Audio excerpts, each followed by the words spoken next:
It's already live, huh? It's already live. Okay, so here we go. Oh yeah, here we go. I'm gonna invite the one and only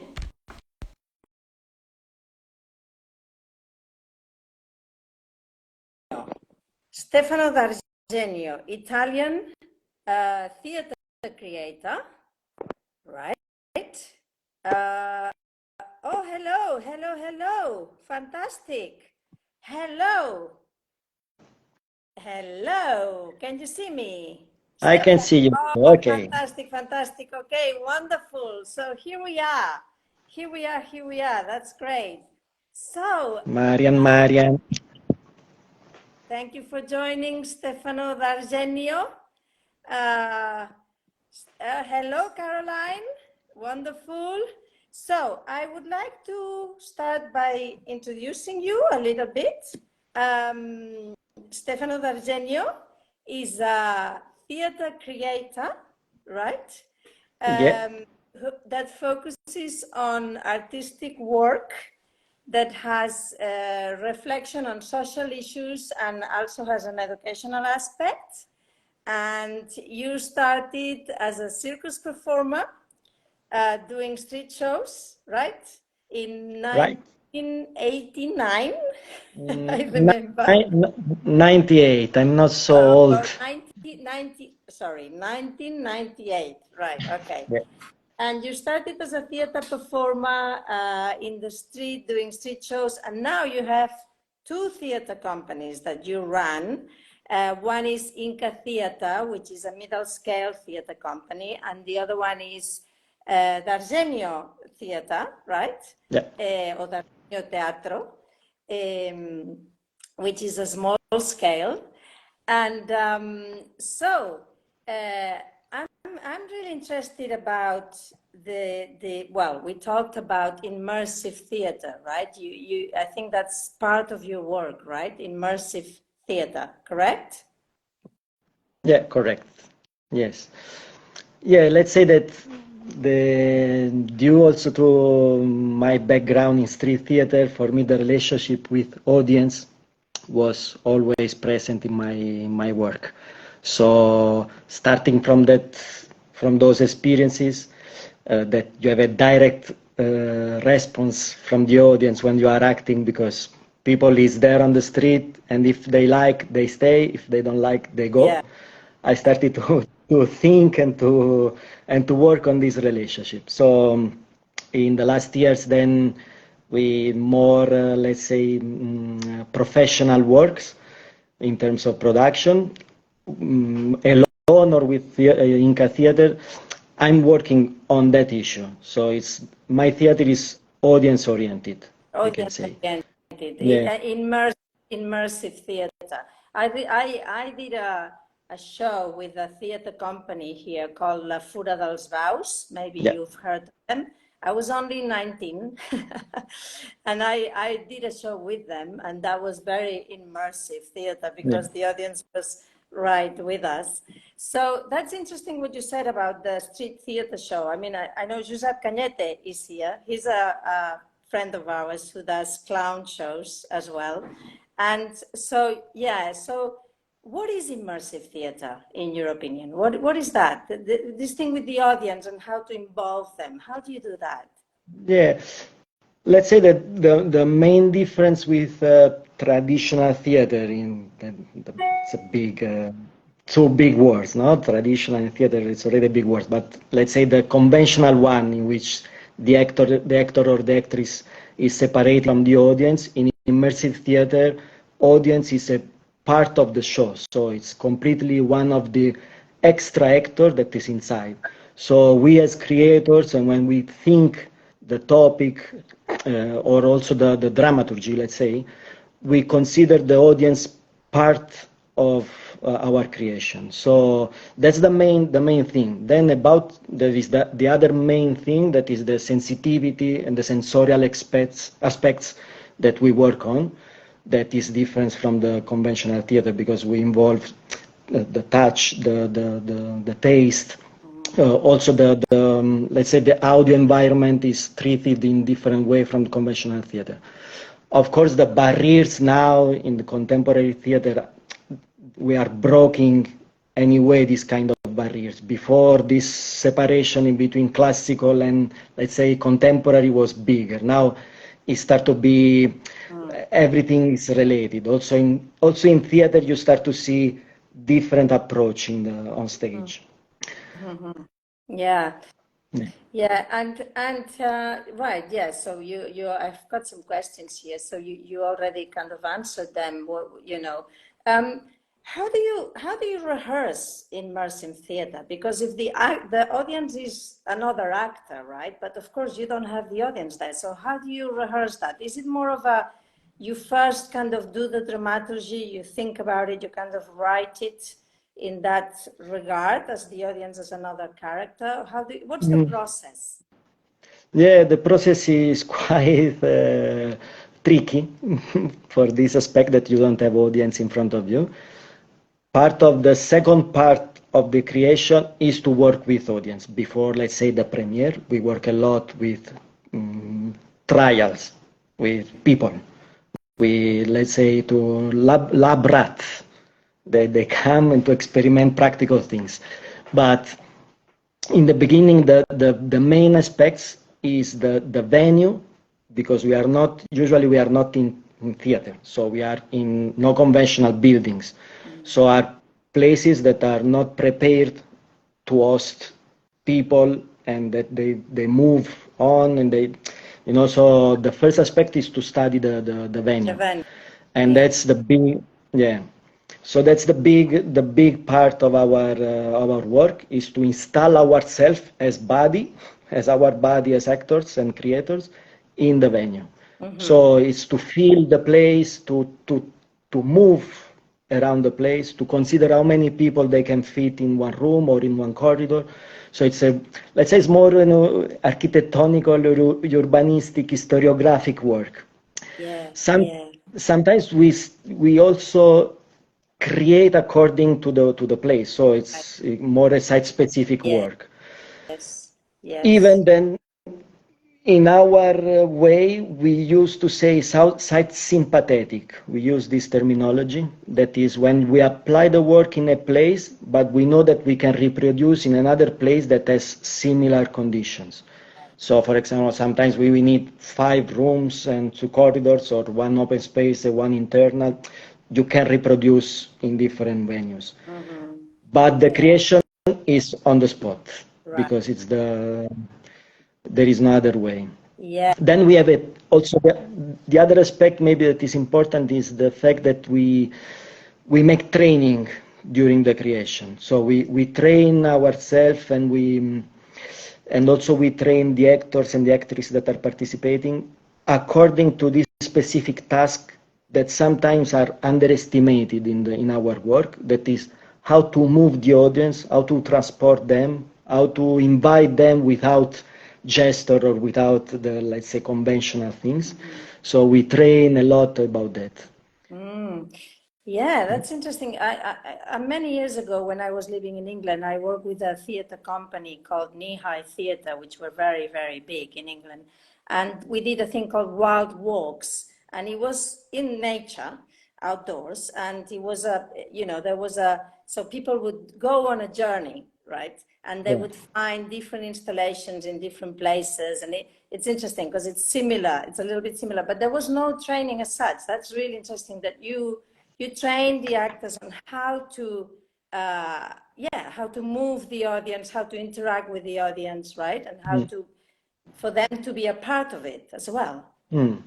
Yeah, also how to generate this complicity with them, and also how to generate curiosity. That one of our main words that we use. How to generate curiosity without saying, even hiding something, because in conventional theater, if I'm writing a letter, you as audience, you can imagine what I'm writing, but you cannot see. Instead, in our way to work, audience can be very close, and the way that you can hide yourself to write generated very curiosity to be closer. So it's a way to move them. There are this kind of tricky things that you can apply. It sounds really beautiful. It sounds really intimate and really beautiful. And I'm wondering, do you actually do open workshops where you teach this approach or not? Or is it just you train the actors in your company, whoever the actors are, for specific projects? No, yeah, I do. I do a lot, especially with my colleague Emanuele Nargi and some colleagues that are based in Italy. That's called Project XX1. And we organize several international training courses also. Okay. And basically also our big production, let's say, that is called Open Doors, Puertas Abiertas, was created in international residencies. Training, it was a mix in between a training with international actors plus international residencies. Mm-hmm. But we think that is very important to live with the actors that you are working with, because it's very difficult to go on stage without this preparation before. Mm-hmm. You can be a very good actor, of course. Right. So that's the resident. Sorry. Yeah. I think it kind of, yeah, sorry. So that's the residential part, that you actually live with the actors, and it's, what's the difference? Yeah, tell me a little bit about residencies, because you do a fair amount, right? I mean, you were here at the Actor Space for a week, not long ago, on your own, completely on your own, up here in the mountains with us and our dog. So tell me about residencies. You do a lot of residencies. How is that for you? And how is it when you do it alone, when you do it with other people? Yeah.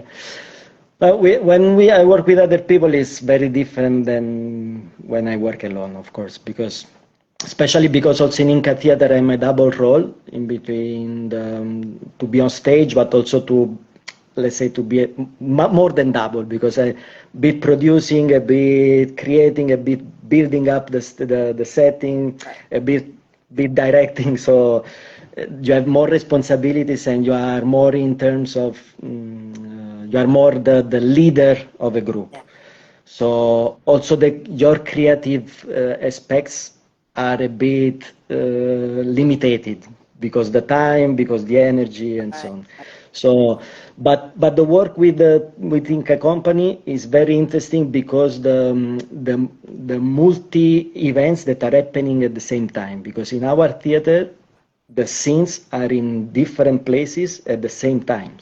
So the coordination of that and the co-creation of the actors and the actresses that are participating is very important, because they know exactly their path or their internal story. So it's a kind of co-creation with the external eye. Mm-hmm. When we work with the theater. Right. And when you do it on your own, like recently here, when you did it on your own, we talked a little bit about this, and I found it very interesting. You said some amazing things, like you said that, because, on your own, sometimes it's difficult, isn't it, to work on your own? It's like you're there with your head and you're wanting to do, I mean, I'm just talking about me now, right? But, and then you kind of get stuck or get some, sometimes it's really good, and sometimes it's like, oh, this thing I thought was great is actually shit. You go through all this process, right? But you said something very beautiful. You said, what I do is every day I ask, well, I'm paraphrasing what you said, but you said something like, I ask of the day, what's the present, what's the gift that this day has for me today, right? And even if it's a small thing, right, that you get from the day, right? Yeah. You said something like that. And I thought that was so beautiful. And then you talked about discipline, like when it's hard, So yeah, if you could talk a bit about your process, how you do all that. Yeah, when I came to the Actor Space, and also now I'm in this phase of the work in which I'm still free to generate new materials. and it's something that I really like. It's the phase that I liked more because I used to think the topic and the basic idea and this intuition or something that is moving, and I like it. Then I enter in the problems, how to work, what's the setting, what's the main action, what's the environment, blah, maybe sometimes the market, can I sell this? I don't like so much. Then I'm in the working room and I start to investigate, to research about materials, objects, and that's the most interesting part for me. So in Vic was very interesting because I had a lot of props to explore and to play with. But of course, sometimes you are off topic. You go off topic, but it's still a present because sometimes in the next few months, maybe I can catch again some idea or some material. So I used to don't throw anything and to give me the space to elaborate materials and then to go in another step that is more the composition of the material. I don't used to have a work that is written from the beginning to the end. Right.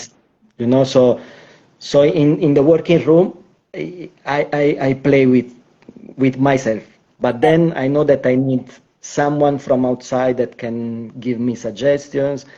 I will work now with a scenographer next week to give a more aesthetical sense to what I'm doing. So now I'm entering a bit more in the production phase. Yeah. We also talked about not working in a linear way. When you are in this creative phase of the project, it's not from the beginning to the end, no? It's like, it doesn't matter, like any little bits and bobs. And then when you go into the production is when you start to edit and you start to compose, right? I guess you start to, right. The thing also that the way to arrive to the final product, let's say, are very, how you say, cured. You can say that. What? The way to arrive to the final product is really unknown for me. Right. Yes. There are several paths in which I enter, let's say like a labyrinth, more or less. No? That you enter, oh, it's closed, and you come back. So, wow. Yeah, it sounds fun. It sounds like a discovery. It sounds fun, right? It's a fun experience. But sometimes I know that there are people that they create another way, of course, and imagine that there are several ways to arrive to the same point. But for maybe the specific thing is the fact that I keep in my mind what's my. I don't want to go off the main. Let's say topic that I want to express, but at the same time I want to be stuck in a structure from the beginning. So for me, structure is something that I fight with structure because in my mind structure. yeah Right. Sorry. Yeah. Because it's easy for Oh, you've gone. no so Yeah. but sometimes I feel trapped in the structure. Yeah. Right. But once you produce something, you keep it like that, or you keep on moving things, and you keep it alive and changing, or not? You mean after after the presentation to an audience? You mean after let's say there is always a bit of space to change always, but of course then it's done. So and one thing I missed earlier when you were talking about the immersive theater and the audience being another actor. Did you say that before you actually open, you do tests with audience? You do several shows with an audience, like previews, to see how the audience react, yeah? yeah. You do a few, or you do several, yeah? Many as possible. For example, according also to the scale of the work that we are preparing. Sometimes we cannot make all the show because, for example, Puertas Abiertas is. Oh, it's cutting out a bit. What a shame. I think, I don't know, my connection seems okay, but you seem to be cutting out. Okay, let's see. Well, on the meantime, if anyone has a question for Stefano, you can put it on the comment. Or actions or fragments. Yeah, you just cut out for quite a bit, just to let you know. Sometimes it freezes. Yeah, but it's okay now. It's okay now. So okay. I will look at my questions for a moment. So we've talked about immersive theater. And then, of course, you are, the other thing we wanted to talk about is being an independent, independent theater companies. How is that? What are the advantages? So that was one question. What are the advantages of creating your own work? And what are the disadvantages, would you say, as an independent, artist? What could you say about that? In the last months, I'm thinking a lot the disadvantages. So I'm a bit in a negative mood about that. But I can remember the good things. So no, I think that the main thing is the main positive thing, I think, is the fact that you can control all the process and you decide a lot about apart the contents, but also the way that you want to produce theater and you want to share with other people. For example, internally, even if we are a small company, that we manage a self-production, big scale amount of money, but we are a small company. So also in the way that we share responsibilities and incomes with the other actors, we try to have an ethical view of what we're doing. Of course, it's difficult because the money that we manage is not so big, and so sometimes we have to sacrifice our time to make our shows.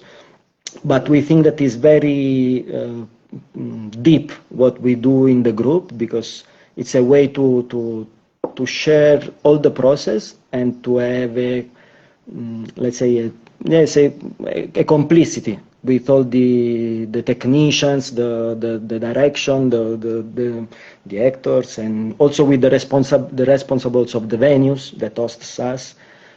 Let's say it's a more educational aspects that we want to share because we don't like, or I don't like personally too much sometimes the market around the art.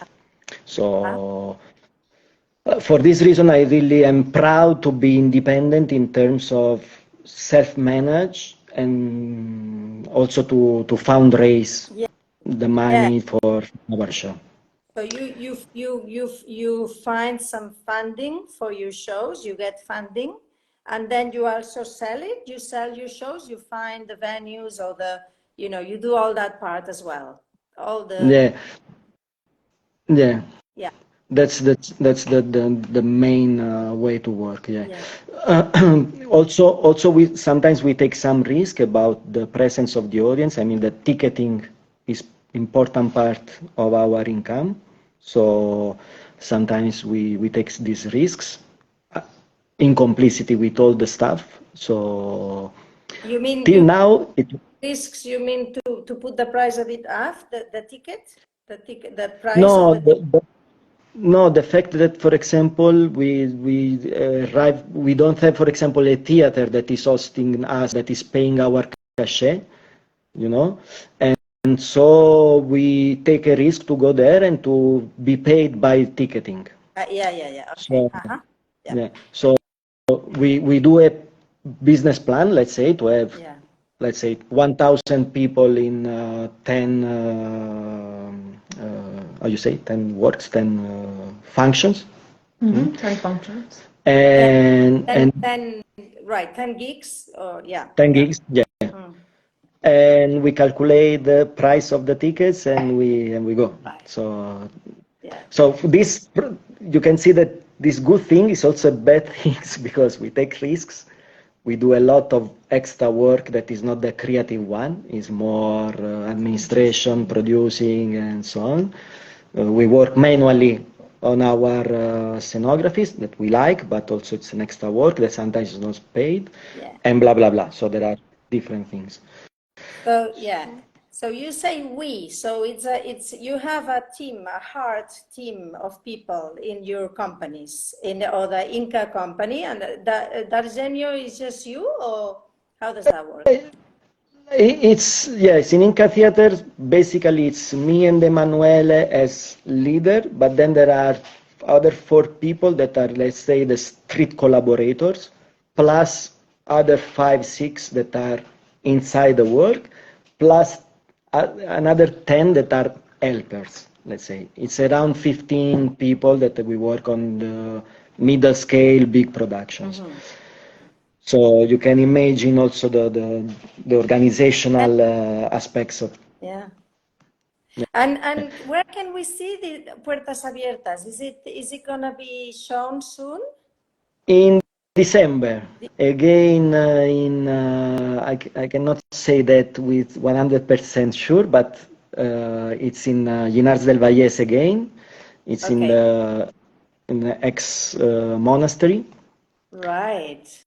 Beautiful. But yeah. So and we will be there 3 weeks. So Wonderful. Wonderful. on Yeah. on November we will do another immersive small-scale event in Barcelona in the Centro Cívico El Surtidor. Uh-huh. Because since in the framework of their celebration of the anniversary of the Centro Civic, the Civic Center. Okay. So we will be there on the 2nd of November. Mm-hmm. And then instead with my solo show, I will be in San Martí del Tous on 28th of October. Oh, So wonderful. That's the one you were doing here in the residency. yes. Yeah.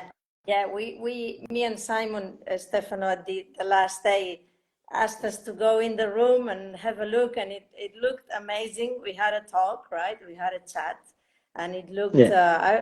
I mean, really, I was like, wow, I really want to see this. Just one person and so many characters, visually, all, I don't want to say but yeah, really, really nice. I'm really looking forward to that. You let us know. Yeah. Amazing. I mean, you're doing so much work. Also, one thing that I like to mention, by the way, if anyone that has been listening has any questions about how Stefano does it, because it's something everybody wants to do, and you're doing it, right? So this is a reality check, right? If anyone has any questions, please go ahead and write them on the comment. But I just wanted to mention that I still haven't seen. The first time we met you, you came here at the Actor Space with Natasha some years ago, and you just been to Sweden, and you were doing something with the country folk in Sweden and their tractors. And what you did is, as far as I understood, is you put skirts, ballerina skirts, on the tractors, and you did a thing where the tractors were dancing like ballerinas, right? And you did that with the country folk of Sweden, or Sweden, yeah. And Sweden. I'm still waiting for the video. You are right. Yeah, Because you are right. just sounds so incredible that how did you manage to do that? Was that some funding specific that you got to do this project, or how did that happen?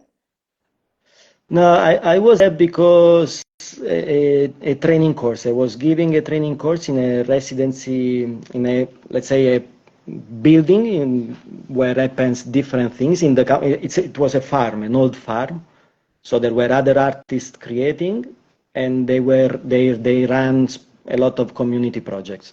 So we were there with a training course, And with the manager of the place, we start to talk about community art. So what's the meaning for us about community art?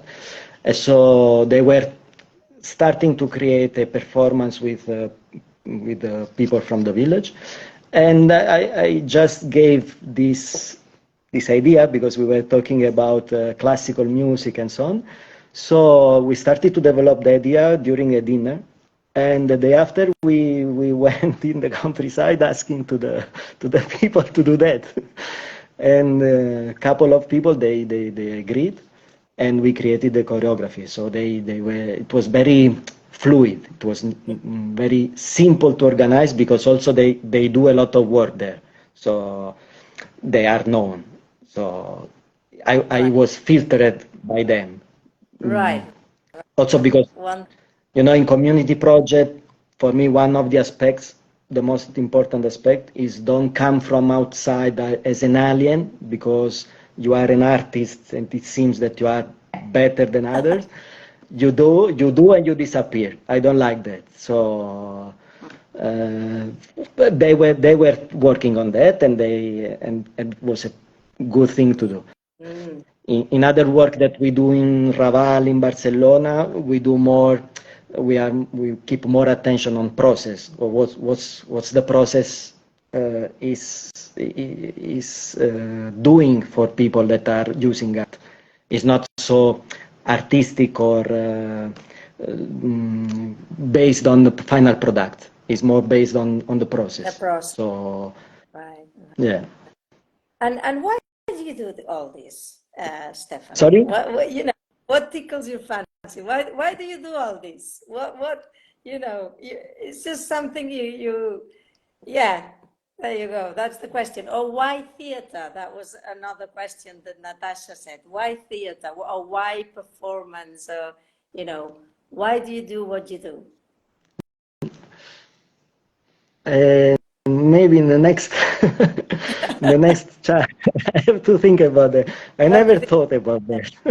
No, but I'm sure that the juggling and let's say the basic circus stuff that I started to do several years ago, they were very helpful for my let's say social problem in terms of I was very shy. I'm still shy, but I was very shy, and circus and abilities, they allowed you to be a bit more confident and to trust a bit more about yourself. So then the balance is that you are exposed to other people, so you still come to the shy side, but I think that was the path to be social. Yeah. Actually, one of the most important thing for me to, and because I do this kind of work, and it's because I work with friends around. I mean, I have colleagues, but when I work, I don't work with an external actor because he's good and we call him or her because it's good that we want to improve our show. It's always a kind of social group, a community that we create a show. Or also by myself, I ask the help for friends or colleagues that I feel connected. Yeah. Yeah. You're making me think about Annie O'Callaghan. I don't know if she's in here, but you know her, and she's doing the Sótano, Teatro del Sótano, and I think her work resonates with what you are saying. You're making me think of her. Yeah, beautiful. What else would you like to say? How are we doing with time? Oh, it's 8:30. Oh, we have lots of time. Natasha, have you got any questions for Stefano, or would you like to share? Okay, let's talk about Puertas Abiertas a little bit. What can you tell me about Puertas Abiertas, about that show that you are now developing? Yeah. Okay. Puertas Abiertas is, let's say, external and more attractive way to be explained. That is that public is free to move around 14 rooms in an old monastery and choose the actors and the actresses that they want to choose and to follow. And in wherever when they want, they can change their path and discover other rooms and discover other actors, actresses, and so on. So I think that that's the most attractive part, and that's what we use for marketing, because it's the different things that we do.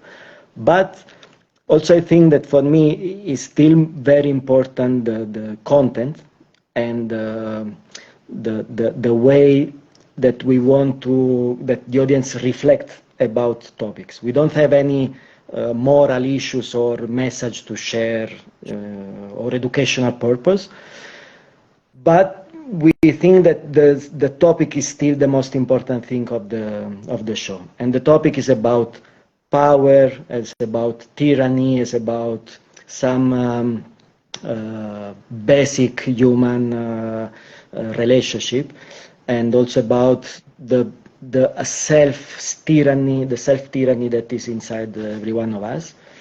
So each character has this duality and this part that is more open to the audience, but internally is suffering this struggle with this sense of power. Then, of course, also maybe can be useful for who is listening. This kind of show, we call it free roaming, the format in which audience is free to move where they want. But also inside there are different specific other format. So the main one is the free roaming, but then internally you can be in some scene or in some sequence in which there is an interact. So there is a very clear relationship with the audience in which you are invited to make some actions or some decisions. Right. Or maybe, and also we have some specific moment in which we have a one-to-one relationship in which we bring one person, only one, and we bring him or her in a very secret place to show him or her some a very detailed thing about the show, or sometimes explaining a secret of other characters. So only few people of all the audience can know something special. So that's for us is interesting, not only because the action is interesting, but also because that generates a lot of different point of view about the story. And you can see that after the show, we have a bar that is the setting, is part of the setting of the show. People after the show, they are talking about trying to understand what was happening. But your vision as an audience is very fragmented. Right. It's very, you can have only, Yeah, it sounds a little bit, it makes me think of magical realism, like a little bit the kind of, where it's not literal, no? It's not beginning and end. It's, that's very interesting. Yeah. So the experience is different for every member of the audience. It's a different experience, right? Everybody has a different experience. Yeah. And also imagine that the audience is moving around with a mask, white mask.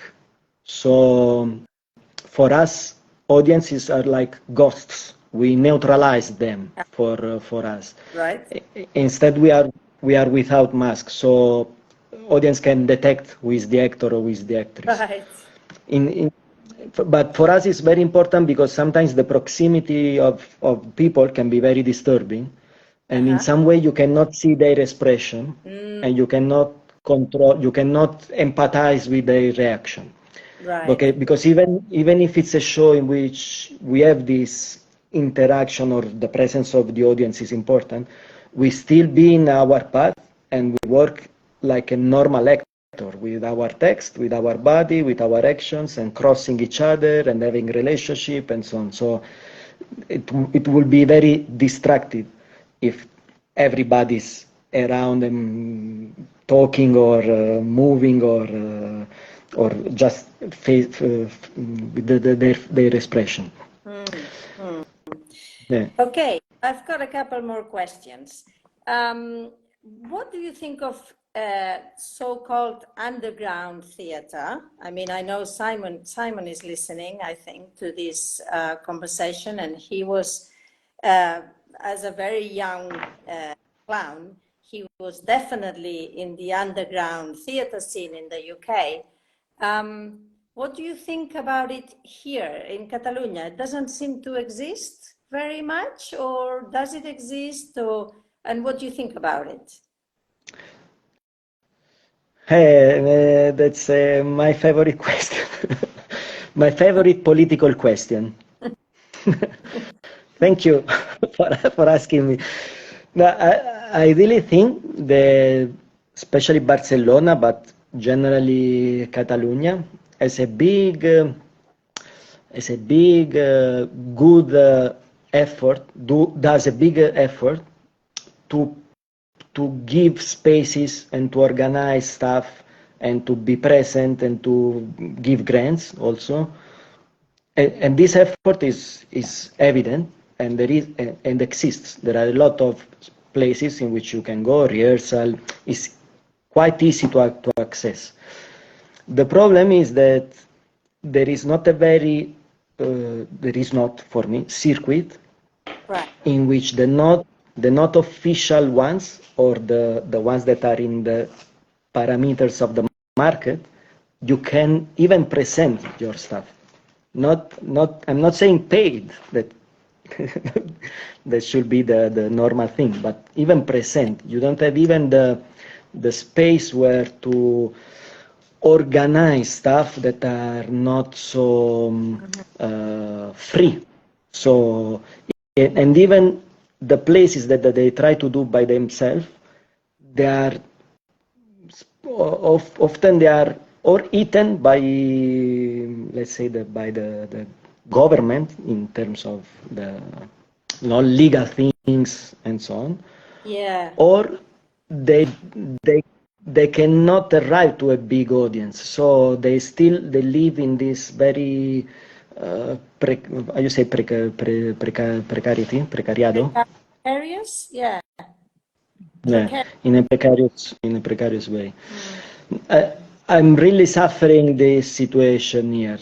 Also because, especially I came here 17 years ago in Barcelona, and in some way, even in the squat area, in the buildings, or you had places where to present and to create, Right. and you had people around creating like you and a big places where to share. Now I think that everything is start to be very institutionalized. Yeah. Yeah. And, Yeah. and the risk is that the policy is directing the market, and the market is directing the creation, and the creation is directing the artist. So finally you create to be there. So You create to what? You create to be there, to be in the official program of the official fest or the official theater. So finally, when you start to create, you already think to be there, I have to make this kind of product. Right. And Yeah. Well, it's difficult, isn't it? Because we have to eat. Is this all this thing about bread and butter? Because I did a show in a squat, actually, just here in the countryside, at the top of the hill, a farmhouse that was squatted by young people, really nice young people.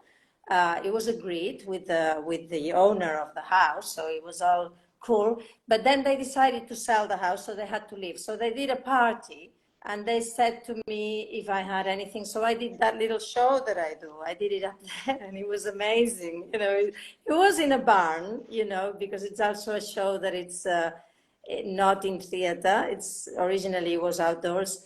But of course, I didn't charge anything. But it was such a beautiful experience, you know. It was all, I say, I never played with for so many people with dreadlocks because there was, you Yeah. know, I told you that, right? It was amazing, and dogs and chickens and a lot of young people, and they loved it. And I was like, wow, if they like it, you know, it's not an easy audience necessarily. But of course, you know, that was a beautiful experience, but there was no money in it. So it's always this thing, no?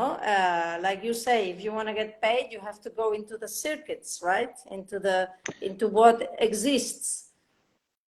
Yeah, but then from the other side, for example, with Puertas Abiertas, we bring a lot of young people, or especially people that they don't go usually to theater, that are attracted by the experience.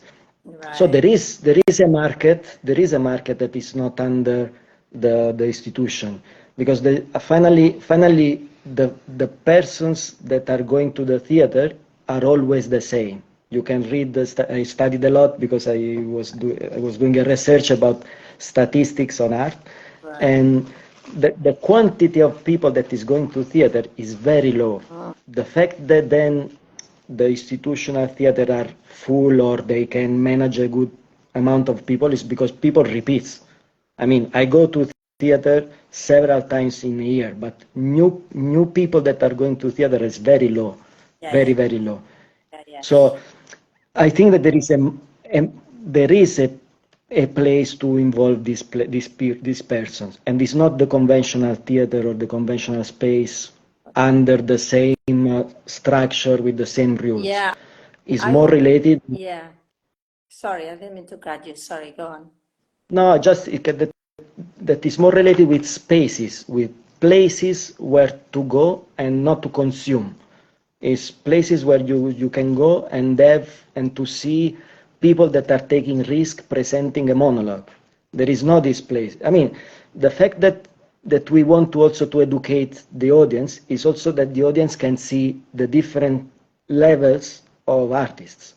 If I know that I'm going to a beginner presentation, or someone that is starting to act, I'm I'm curious to see that. I'm not going there to judge, but there is no place where I can see people that are creating and are taking risks. Uh, and with immersive now, you can see that now everything is considering immersive, because in the institutions they took this word and they are using for the big projection of Van Gogh exhibition, and immersive, because you have projector and you have lights and you have, so sometimes when the words arrived to the power, the meanings of these words are disappearing. Yeah, It's, that's right. That's right. You just made me think about, I don't know how it is in Italy, but in UK, when I was young, when I finished my training at Lecoq, we started a theater company called, what was it called? Circus Delirious, actually. It was called Circus Delirious Theater Company. It was a theater company, but it was mad and crazy, and it was very buffoon stuff, what we were doing and all that. And we got a grant, and we put a tent in a park in Exeter, which is a town in the southwest, in an area that it's like the Raval of the city, you know, like the most poor area of the city. And we did this show for free. And people that never go to the theater, they were coming to see the show in this tent. And this was funded. And in UK, I mean, one of our associates, Shida, I don't know if she's here, but she runs a company called Earthbound Theatre Company, and she's doing an amazing show that she got funding for after a lot of work that she put into it to get that funding, but you know, also for the community. So I don't know if here in Catalonia it's a little bit more, we're not there yet, it's a bit more conservative, generally speaking. You know, I'm not sure how it is in Italy, but I get the feeling that in Catalonia it's a little bit difficult, no? maybe more so than other countries. I don't know. I know in England things have changed a lot, and it's also very, very hard now. I mean, she really worked a lot to get that funding, and she got it. And she's done this amazing show that is now gonna show. I think it's already open. Yeah, it's opened. But yeah, it's the support, right? And to be able to offer this work for free to people that never go to the theater. That's the thing, right? That's the beautiful, that's what we all want in a way. I mean, maybe not all of us. Yeah. Also because I think that, for example, in England or in the States, you have more these kind of contemporary experiences. Also because the model of the society is a bit is different, no? The fact that the public and private collaborate much more in between them, so there is much more connection. I'm not defending their system, but just to say that the difference is that the private initiative is much more recognized, also because it's inside the capitalistic world to take some risk as an entrepreneur, and I take my risk. I open a room and I present works. Okay, do it. Here in Catalonia, in Italy, even worse. To make something like that, you have to pass for a quantity of bureaucracy and legal aspects and blocking stuff that is difficult to achieve for a private. So I think that's very, very important. And for me, it's not a coincidence that, for example, all the commedia dell'arte, all this, this sparkling theater was born in places in which you had to travel to present your work. Yeah. And the contemporary, like immersive theater, is completely a UK and United States product. There is a big company, Punch Drunk, that is our reference. It's from there. It's from Nordic countries. Yeah, I mean, when I was doing this work, which in a way it was immersive theater, it's many years ago, and and they were doing it in knee-high theater. Yeah, beautiful. Well, I really would like to, it would be fantastic if one day somehow, if you wanted to run a workshop here at the Actor Space about this experience, I would love that. We can talk about it, but it sounds so beautiful, this work you're doing. I have to say, I just want to say really from my heart, thank you and congratulations, because it's very important to have real human beings, real artists who are real human beings, and to have that, to have that empathy. And I know I've seen you work a little bit, only a little bit, but I know you are an incredible artist. I can see it. It's not just your empathy towards people, but it's also your art as well. And so it would be nice. Maybe one day we can talk about it.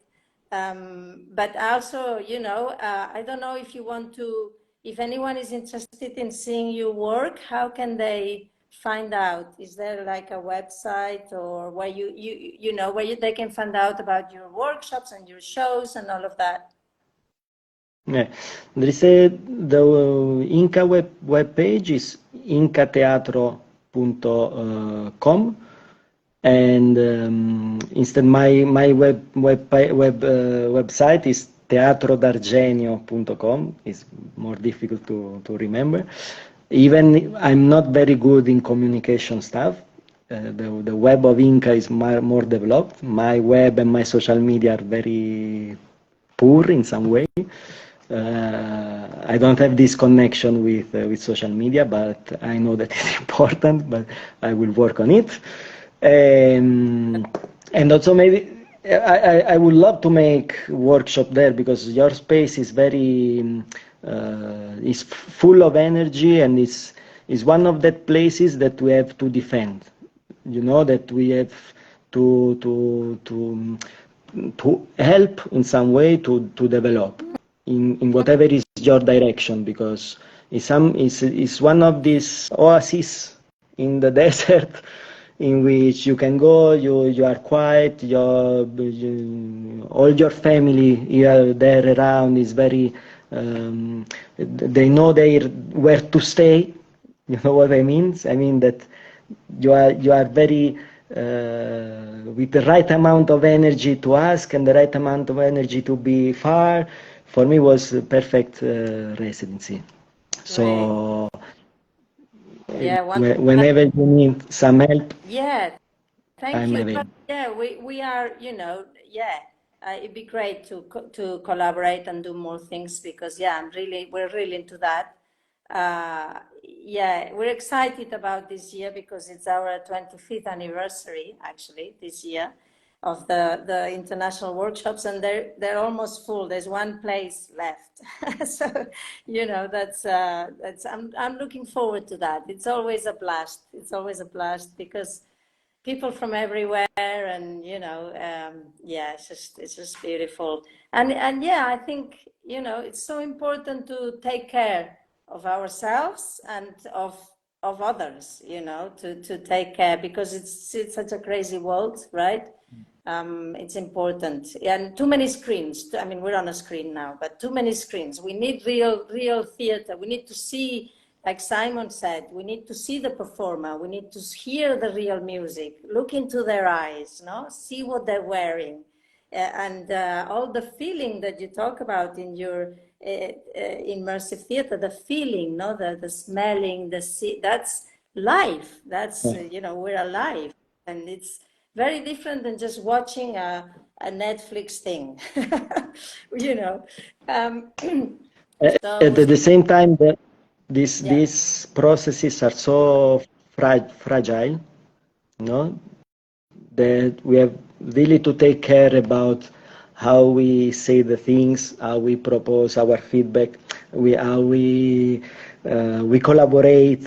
There are all these aspects that we have really to take care because we are with no defense when we are creating. We are exposing something, and sometimes it's hard to receive a feedback. But so also give and receive the feedback is something very delicate, and so in some way, when there is a space that allowed you to do that, when there are people that they are doing this work properly, the energy is fantastic. I mean, it's yeah, the most exactly. beautiful thing. I did a workshop recently and on teamwork, and part of it was how to give feedback. And it's very interesting because a lot of the time people give feedback in the wrong moment when it's not wanted, and it's a very, like you say, it's a very delicate thing, Mm. and it can be wonderful if it's good feedback. It can be very you can learn a lot, no? But it has to be done very carefully, like you say, and especially, yeah, like you say, we're exposed, when we open our hearts and our minds to other people, is a delicate thing. Yeah. Well, thank you. Is there something else you'd like to say? I mean, I think it's almost 9 o'clock. If there is anything else or anyone wants to say anything, Natasha says, what can we do to create more platforms for underground theater? What can we do to create more platforms for underground theater? Natasha says. Mm. Natasha has strange questions. Uh, You can leave that question open. because she's here on my side. Hello. Go away, Hello. it's my interview. You can leave it open. I send it No, to the cosmos. my first instinct is to say networking. I mean, is to support each other. To when there are initiatives, is networking and be present on the other places or person's life. Even is the most difficult things because we don't have time for ourselves, and so we have to try to manage to generate time for the others. But I think it's very important the networking. Yes. Yeah. Thank you. Okay, Stefano, thank you so much for your generosity for this talk. I now feel like I know you a little bit more, and I'm very intrigued I would like to see more and develop things. Yeah, definitely. Thank you very much. Martin Condon says, great chat, guys. And somebody says, and also how to connect with new generation who are very used to digital and virtual reality. Yeah, so you probably, do you come across that with young people, Stefano, this problem? We are close to that. I know Luca is one of the other collaborator that created Inca several years ago. Not Inca in Spain, but Inca in Italy, and he works a lot with audiovisual, so and with installation and digital stuff. So Right. I can understand this question. We are not there. We are not exactly in that point, but we are planning some stuff about augmented reality, that's something like that. But we don't want to substitute these tools with the main work of theater. Yeah. The human, the body Yeah. in a space, let's say. The real, yeah. Okay, the life. Yeah. Okay, yeah, sorry, Martin, we didn't ask your question. You can ask it on the comment if you want, Martin. Martin had a very deep question. No, I'm just joking. Okay, well, I guess we'll let everyone go for dinner, and thank you very much again. Lovely, and yeah, we'll be in touch. Thank you very much, Marian, to trust on my work and to generate all these expectations about my work. Last question, why are you so handsome? Because the lighting. The lighting and the Natasha. Right. Okay, guys, thank you very much.